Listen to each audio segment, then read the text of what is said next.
Good afternoon to you all. I hope you've had a good Monday morning so far. And the week is treating you well.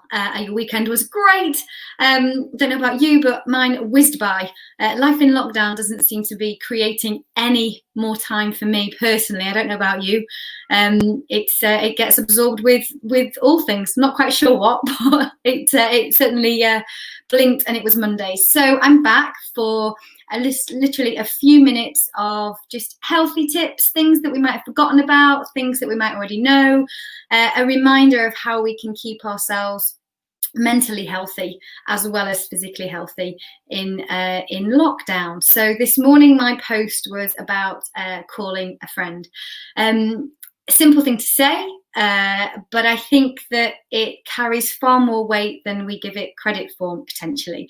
So I don't know how everybody's fixed. We're all in very different situations, but it may be that you are super busy and preoccupied with juggling jobs and carers and homeschooling and life and all sorts, and that potentially having the time to call a friend has become last on your priority list or last on your to-do list. Potentially you're the glue maybe that holds your friendships together, and if you don't organize those calls, maybe they don't happen. It always takes somebody to make the first move.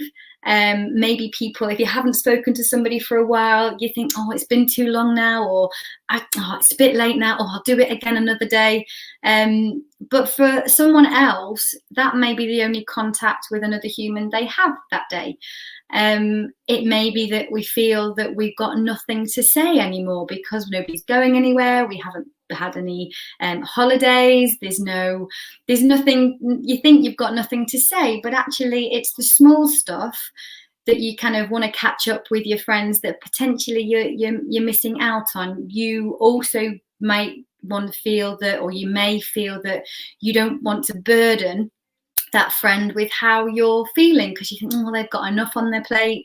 They don't want to hear about my woes, but maybe you need to let off steam or vent to someone else. But maybe when you call that friend, you'll be the person that listens and that they needed. And it works both ways. But it works both ways. And I think if it really is a friend, then it really doesn't matter how long you've left it.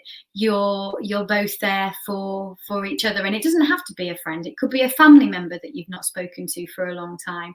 But I think it's very much a natural craving or a natural thing for humans to want connection with people, and that connection is a visual one, it's a sensory one, and it's an oral one, with ears and eyes and touch and feel. And when we can't touch and feel, then maybe speaking to someone or FaceTiming so you see and you can speak at the same time is the next best thing.